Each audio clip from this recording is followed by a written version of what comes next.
Right, ladies and gents, welcome back to another episode with the Loudmouth Football. We are here with the press, Kishon. Kishon's in the house. He has an amazing YouTube channel. Check it out. It's called the 433 Presser. Some amazing solo content there. He talks about all things Premier League. Having said that, do not forget to like, subscribe, and share with your fellow comrades.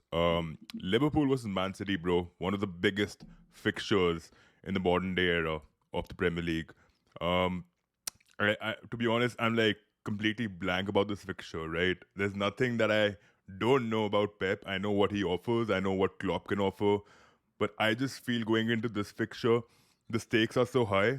63, 62, 61, right? It's a three-legged horse race now, right? Yeah. And you've got a Liverpool that are struggling with injuries. You've got a City that have no injuries, but we can say that they were transitioning in a way because of the players that went out of the squad. Sterling went out, Mahrez went out.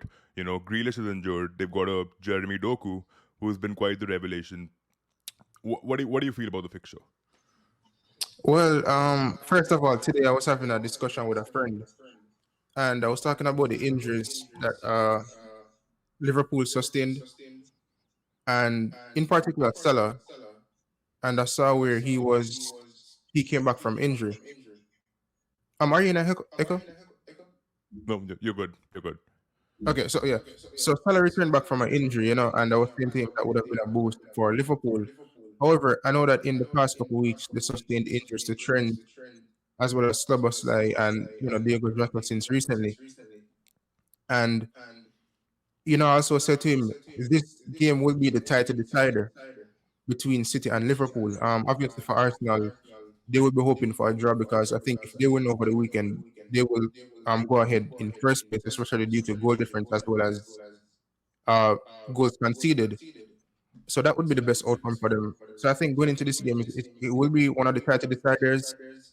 But I think that Liverpool, they're at a slight disadvantage in that they're just getting back players from injuries, while City, they've been firing since recently with Kevin De Bruyne, who came back in January, as well as Erling Haaland, who came back and is scoring goals now.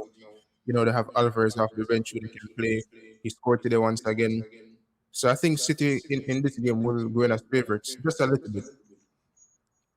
Yeah, I feel you, man. I feel you. I think, to be honest, I'm not going to bring my Liverpool bias out and say that Liverpool is going to win this one. No way. I honestly feel, looking at the trajectory, how the Liverpool and City fixtures have always ventured out. I think we've drawn most of the games, or City has won it. Right?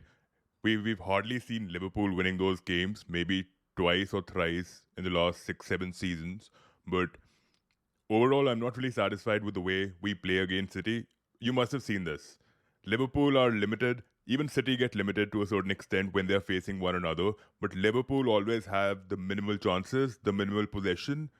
They become a counter-attacking team like Man United, right, Yeah. against City. And that's something which really eats me out. I fail to understand, is it the intensity going forward? Is it that we can't go toe to toe with them because they've got so many players like Bernardo Silva, Phil Foden, Holland? They've got a lot of quality in that team, no doubt. But why is it that Klopp always gets a bit reactionary or pragmatic against City? That's something which frustrates the shit out of me. What do you feel? It's the battle of two great tacticians, two of the greatest you've seen in the game. So it's always like a chess war between the two. So, they'll always, set up against each other well, City not will not be pragmatic in terms of how they play. They will always be Manchester City. However, Liverpool over the years they've taken a bit more precaution. And I feel like over all the years they've always been limited to a certain extent compared to City in terms of the quality of players. So I think Klopp over that period of time had to be a bit more measured in terms of how he played against Manchester City, in comparison to the quality players that they had. But I think this game will be different in terms of how Klopp will set up because last season you guys didn't do anything pretty much in the Premier League, right? And the season before that, I think you guys lost out to them by 1 point on two occasions to the title. No, that was when Liverpool were at their best playing the electric football, high press, intensive football, right? Like of Mane, Firmino, Salah, Mane.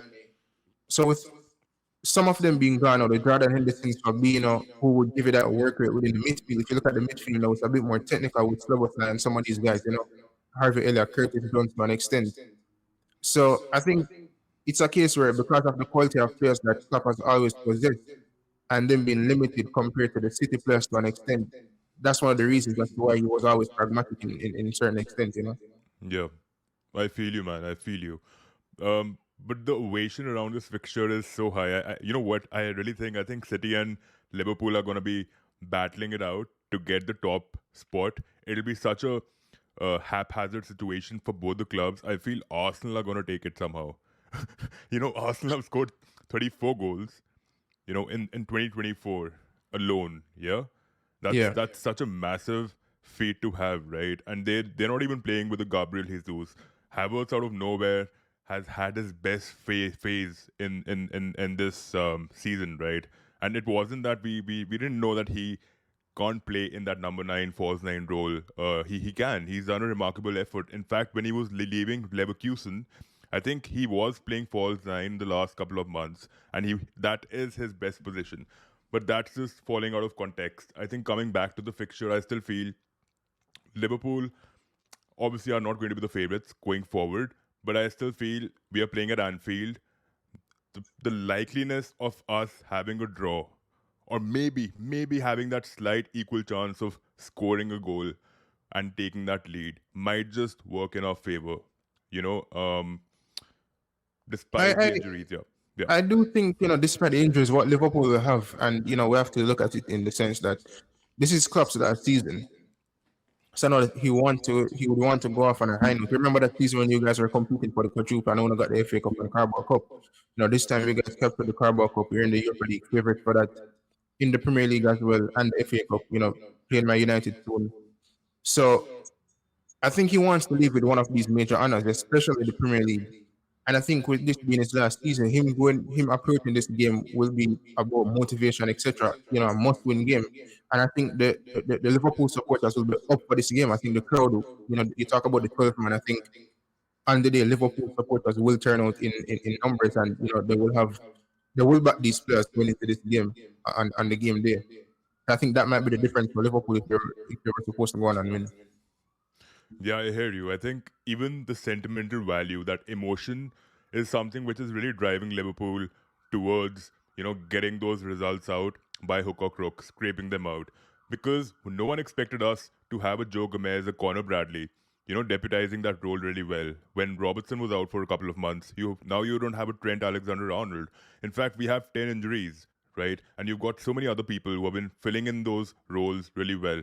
McAllister has been that one solidified midfielder who's been seeing so many men going down. I think it just comes down to the fact that Liverpool are a team of leaders who are really stepping up. They're showing major character. And I feel I saw Ole Gunnar Solskjaer on the overlap talking about how Man United fell down, literally, right? I'm not taking a diss at them, but I think that was one of the best episodes because people really wanted to know what went down with Man United. We were all oblivious to it. People were commenting on the owners. But Ole brought out so much in the back room he spoke about the scouts, right? There was a Mhm. disagreement amongst the scouts, right? You could clearly see he was emotional about it. The scouts, the owners, even though he did not reveal it entirely, but you could clearly see he had a problem with every person in the back room. So in the same breath, what Klopp has done in the last so many seasons, he's taken his time in building Liverpool 1.0, listening to the owners, FSG, people, majority of the fan base were FSG out, right? When Mm. Liverpool was struggling to win titles, they were all FSG out. The only way that Klopp adapted to that was he used his resilience to calm the players down, to appoint a couple of leaders, to bring in the right players, Allison, Van Dijk, selling Coutinho, right? Removing all sorts of ego from the club. I feel that's the difference with Liverpool and a team like maybe Man United or someone else a manager cannot really handle bloated egos, right? I think Ten Hag, Solskjaer, they just didn't have the right players. Even now, I feel there are so many players in Man United's back room who are not really echoing the right message. I think for Liverpool, it's working out that way. We everyone's astonished, to be honest. We are all bewildered. How is Liverpool performing so well? Right? I think it has to come down to the fact that mentality, mental conditioning, right? The way the leaders are actually acting up. We had a James Milner, and now we have a Van Dijk who's taken the baton and he's taken charge of all the young players around him. That's really working well for us, and that chemistry is oozing out on the field. And I'm not really exaggerating. I feel it is what it is, right? And that's why Liverpool are in contention of the title race. I think if you look at Liverpool in particular, Jurgen Klopp, as well as I'd like to mention Mikel Arteta. I think despite him not winning the Premier League, he's competing. The last those two last season, but I think the major difference is with these two teams is that the managers were afforded time compared to rather than just being sacked after 2 3 seasons. You have to start the process all over again. And I mean, I've heard recent conversations about people saying, Klopp kind of underperform in terms of not winning enough titles. But when you're going up against a superpower like City, especially the spending, it's kind of hard. So you kind of have to like bide your time in terms of capturing trophies. And I think Jurgen Klopp has done that well. It's unfortunate that they lost out on 2 occasions by 1 point. That hurts any other manager on reflection. You're like, it's just a small, you know, margin of losing out to Manchester City. However, they've challenged the City over the years, and it is to the benefit of the Premier League because it's not a one-horse race anymore. When Jurgen Klopp started to challenge Manchester City, and now they could be winning it for the fourth time. Obviously, Liverpool or Arsenal. I'm hoping that one of them stops City. Seeing that they're my direct rivals to an extent. Yeah. Um, Arsenal, I wouldn't like them to win it. They'll make up all types of noise. Liverpool, they'll boast about it, but be more subtle. They'll go about the business, develop for next season, plan for next season, seeing that Jurgen Klopp. So they'll always be that noise going into the summer. So it won't always be about the title. Arsenal, however, is a different case. So I think Jurgen Klopp has used his resources well, especially moving out players and bringing in players, players of the right character. And I think in chess, you always have to make the right move. You always have to be strategic, and Jurgen Klopp has done that. Yeah. Brought in young players, blended them in with the senior players so that when one senior player leaves, you have these young players who learned off these senior players, has the right attitude, has the right aptitude, skill set, know how. And that's why you see the likes of Curtis Jones, Harvey Elliott, and some of these kind of Bradley players can come in with the senior players and perform to the level that they're performing at. Yeah, I totally agree with that. I think attitude, mental conditioning, and like you said, it all comes down to the manager. How is he managing the squad? What do you feel about, again, Liverpool are down with so many injuries? Do you feel Curtis Jones is going to be a major miss in this competition, looking at how Rodri, one of the best midfielders in the world, and Kevin De Bruyne, he's back with a bang. He's been scoring, he's been assisting. Literally, he's out of width. So, do you think McAllister is really lacking that cohesion because of the other players who keep on maybe wavering out of that rhythm? Like Gravenberch is not really known to keep us intact, right? He's more of a fluidic player who likes carrying the ball ahead and all that. Even Gravenberch's injured, to be honest, right? Jaden Yeah. Dance is out too. So who do you think will start for Liverpool in this midfield, in this specific fixture? Is it Harvey Elliott, Soboslai? Like what trio would you prefer? Well, obviously, Slobostar is fit against Arsenal. He was on the bench, and I Yeah. think he just came back from an injury. And he has been a wonderful player for you guys. I've seen him. So I think if he's fit to play, I think he'll be in the midfield as well as McAllister.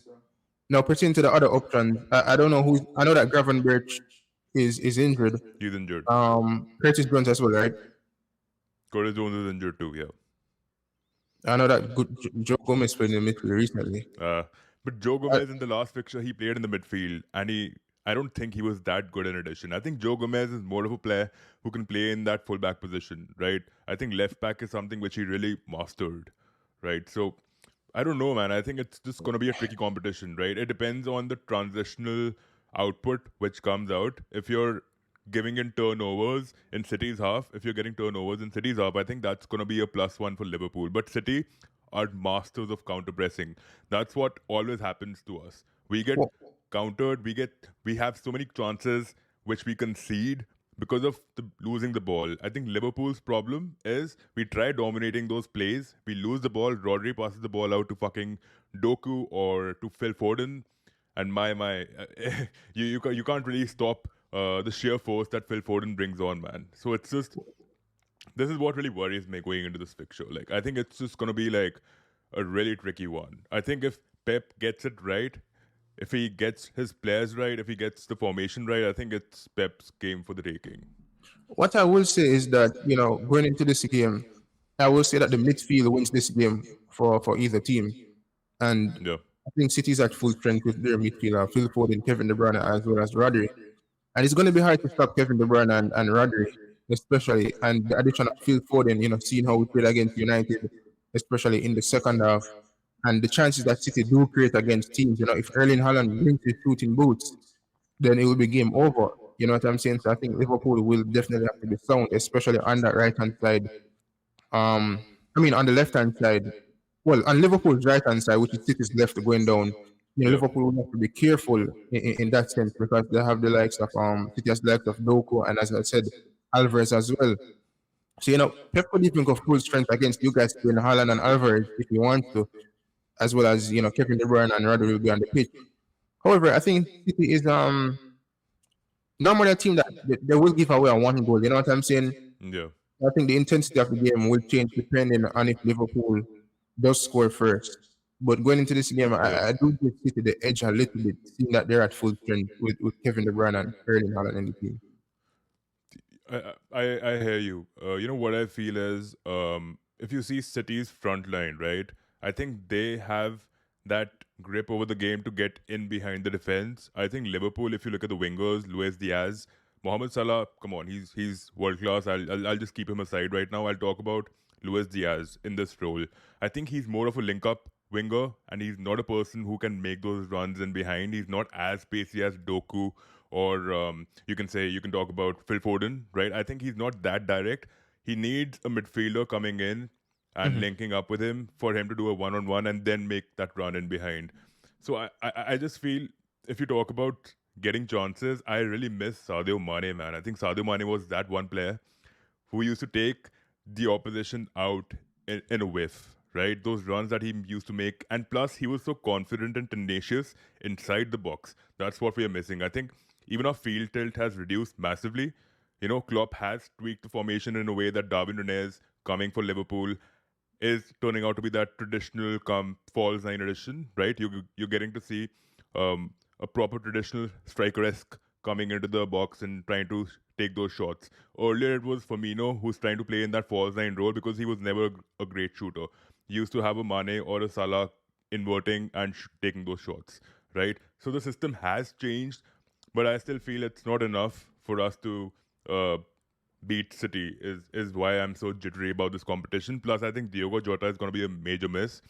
He's Yeah. the only player after Mohamed Salah who is so clinical, right? I think Liverpool really lacks those strikers as well who are clinical. I think Darwin Nunez as of late, if you want me to bring in the recency bias, I think he's turned out to be really good, right? He's turning out to be really clinical. He's maturing, right? In the last season, he was atrocious, missed so many chances. Even this season, he's missed first half of the season. He's missed so many chances.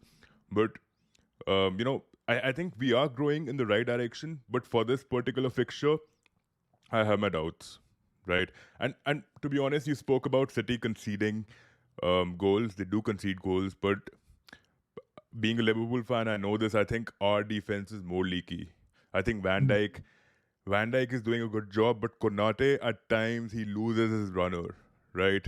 That marking ability, he might just step off the high line a bit, and then he's caught on that line where Van Dijk is alone. He's trying to retract back, trying to get his myths into the game, but City or even Chelsea for that matter, they turn out to be really vicious in that transition. So I feel we do need a new defender. With Joel Matip coming off age 2, he's injured, he's down with an ACL now. I don't even see a Konsa deputizing or marshalling that role well. I still feel City with a three man defense with Akanji, Ake, and Ruben Diaz. I think they will venture out better. I just think they are more confident, be it Anfield, be it Etihad. City's defense is more confident. And I feel City in the first half of the season they were conceding so many goals, but that is changing now. I think the old City with the new mantra is really coming into existence. Yeah, and they talk about Kanate, coming up to the halfway line, or at least a little bit behind it. I saw that against Arsenal with him and Van Dijk, and they got caught out, and that's how you guys conceded one or two of the goals. And I think especially playing against Erling Haaland and the physicality that he offers, he'll play with his back to goal in terms of receiving the ball and having runners going in behind him. He has a good pass on him, so he can find players like the Doku, and then he make his run after putting off that pass, and he has a good speed on him as well. So Konate and Van Dijk definitely has to be careful, and going into that game, they definitely know. And as you alluded to, the centre backs of Liverpool are coming to aid. Van Dijk sustained the ACL, and he hasn't really been the same. In all honesty, he's been maybe more than decent, but it's not the same Van Dijk before the injury. Yeah. Konate, I've seen him. He's okay. You know what I'm saying? He has his times when he looks like one of the best in the world, but majority of the times, I would say he's a solid maybe 6.5, 7 out of 10. Yeah. And I think for Liverpool, you want a bit more, at least in the 8.5 range, 8.5 on a consistent basis. You can have your odd 7 at times. And you guys will have to look for replacements in that centre back area coming in the future. You know what I'm saying? But Yeah. obviously, the defense in this game will be a bit more comfortable, especially carrying out the ball from the back line. Yeah, I hear you, man. Um, Dude, just to end the podcast, a couple of takes that I want to hear from you. What do you feel about players like Kovacic and Nunes? I know they are squad players in City's lineup. They might be starting 11 players in another team, but for City, do you think he's going to maybe start one of them?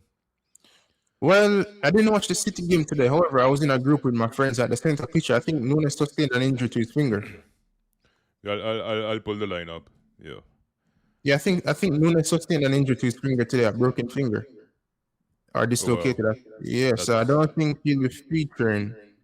yeah. However, Kovacic, I saw him again. It wasn't United. I don't remember who they played, but I saw him and I think he was good. So he could be an addition in the game against Liverpool. You know what I'm saying? Especially defensively, he offers something different. Yeah. Just give me a second. But I do think he'll be. Yep. This was a team against This was Copenhagen. yeah. They played this team today. I think again Kovacic coming on might be used as a super sub, you know, Mhm. against Liverpool. I strongly feel Rodri, Oscar Bob again, another talented player. I feel Rodri is going to be there, Erling Haaland for sure. Alvarez is someone I am not really convinced with. I know he turns up majorly. He does. He's a great player for City. But then when you have a Bernardo Silva, Phil Foden, Kevin De Bruyne, why would you star an Alvarez? Right. I think Yeah. Alvarez, in fact, does really well in that number 9 position too, and he's a good pocket player. He's that guy who can actually get out of a team's press. That's where I feel Alvarez helps in the second half, right, when the team is getting tired. So that's just my synopsis on Alvarez. But yeah, overall, I feel City is too strong, technically too good, and the grasp and over the possession, controlling the game in the opposition's half is really going to take a toll on Liverpool. Unless it happens the other way around, I'm gonna be a happy Liverpool Padlian. So You talk about Alvarez. Yeah, I think he'll be crucial in the second half, especially depending on what the scoreline is in those pockets of spaces. Especially with him kind of having that height advantage of being short. Those short players always cause problems in terms of like working their way out of trouble and these cases with the ball.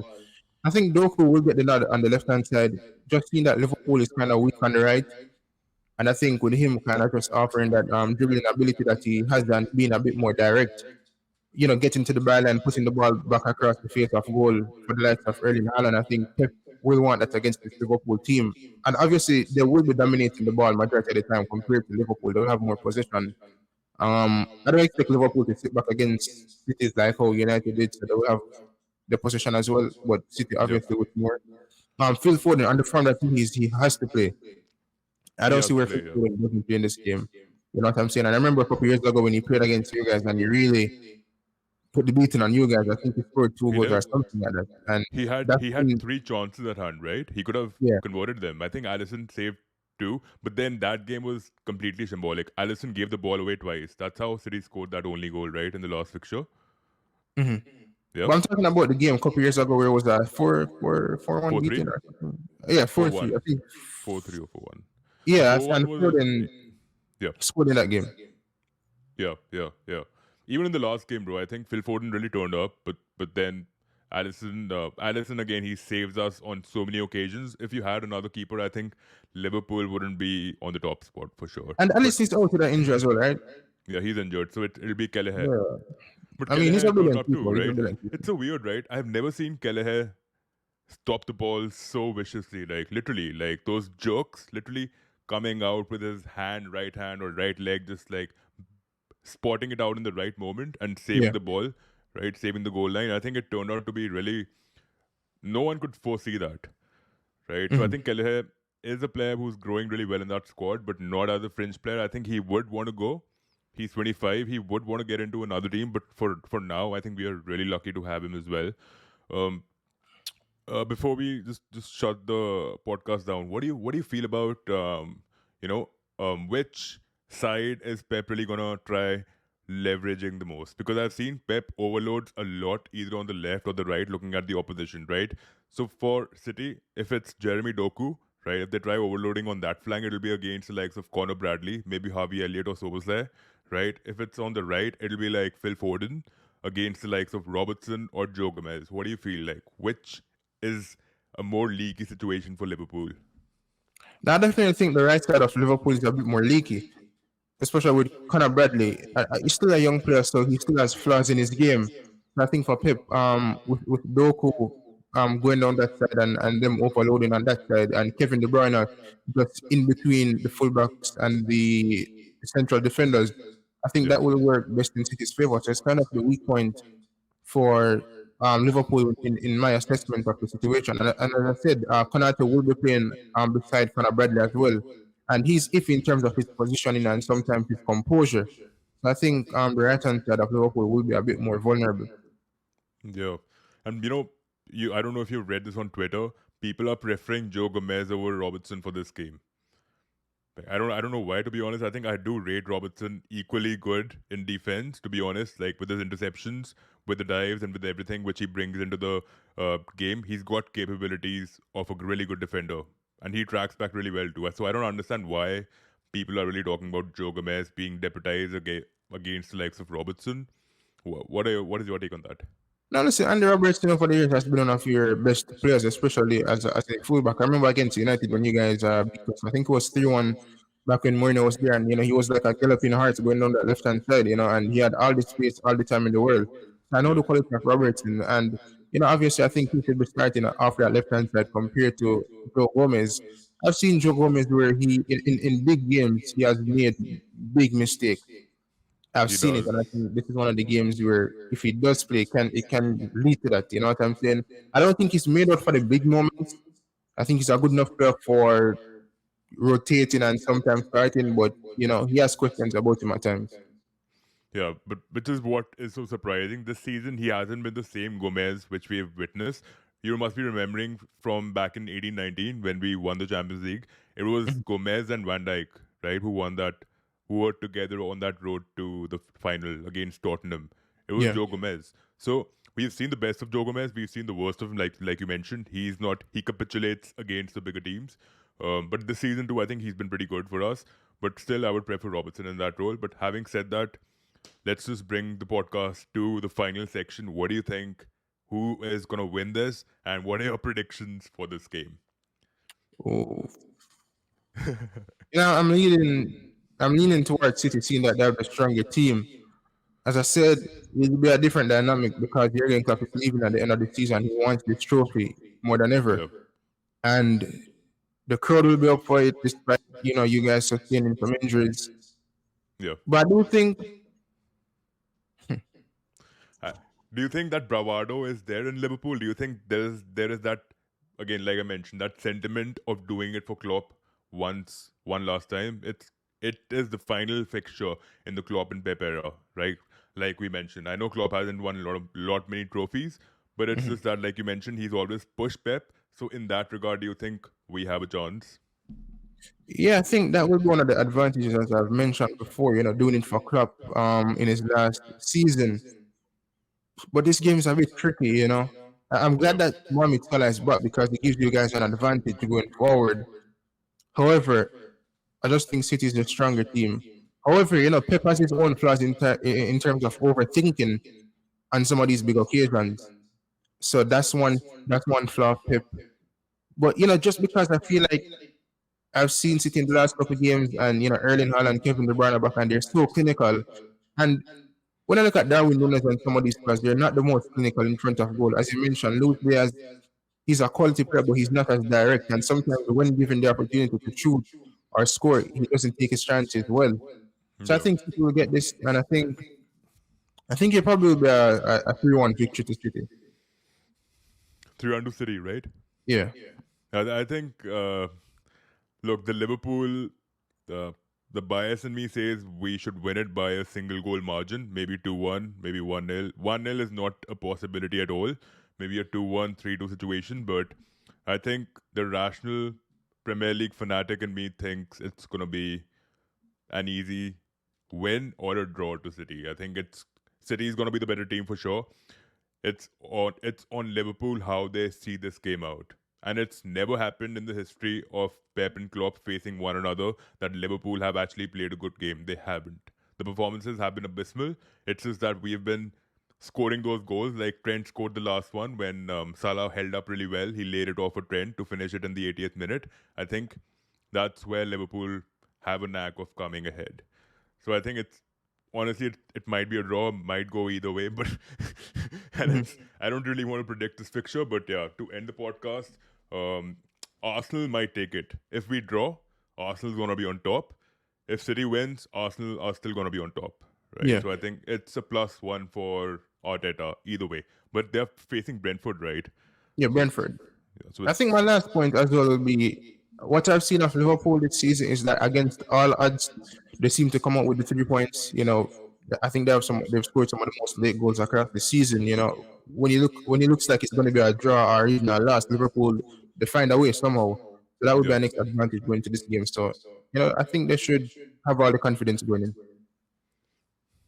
right. So, ladies and gents, do not forget to like, subscribe, and do jot in the comment section below what do you feel about the game. And we'll be back again